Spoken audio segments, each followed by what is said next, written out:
আসসালামু আলাইকুম বন্ধুরা। যে হারিয়েছে সে জানে হারানির কি ব্যথা, যে না হারাইছে সে জানে না। কেউ মা হারাইছে, কেউ বাবা হারাইছে, কেউ বন্ধু হারাইছে, আত্মীয় স্বজন হারাইছে। এরকম আমরা হারিয়েছি। যে হারিয়েছে মা বাবা আত্মীয় স্বজন বন্ধু বান্ধব সে জানে হারানির কি ব্যথা। তাহলে যারা কবরবাসী আছেন, আর কারো মা, কারো ভাই, কারো বন্ধু, যত কবরবাসী আছে সকল কবরবাসীর জন্য দোয়া করি আল্লাহ যেন তাদেরকে কবর আযাব থেকে মুক্তি করে দেয়। কেউ বন্ধু হারাইছেন, ভাই হারাইছেন, বাবা হারাইছেন, মা হারাইছেন, সবাই যারা কবরবাসী আছেন কবর আযাব থেকে সবাইকে তুমি মাফ করে দাও। মাওলা গো, আমরা গুনাহগার বান্দা, আমরা গুনাহ করেছি, অন্যায় করেছি, তোমার কাছে ক্ষমা চাই, তুমি ক্ষমা করে দাও। আমরা পাপিচ্ছ বান্দা।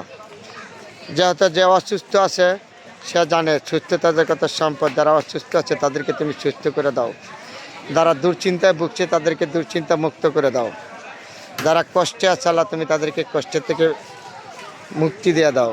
যারা ধন সম্পদ বাড়ি নিয়ে বিভিন্ন নিয়ে তারা দুশ্চিন্তা আছে আল্লাহ তুমি তাদেরকে দুশ্চিন্তা মুক্ত করে দাও। মানুষকে তৌফিক দান করো সত্যভাবে চলার জন্য, হালাল হারাম চিন্না খাইবার যাওয়ার জন্য। আল্লাহ সবার উপরে তুমি রহমত নাজিল করো। আমরা ধনী গরিব সবাই মিলে আল্লাহ তুমি সবার উপরে রহমত নাজিল করো। তোমার কাছে আমি পাপিচ্ছ বান্দা হিসাবে দোয়া চাই। আজকে পবিত্র শুক্রবারের দিন, জুম্মার দিন ছিল, তোমার কাছে দোয়া চাই আল্লাহ তুমি সবাইকে মাফ করে দাও। আমিন আমিন।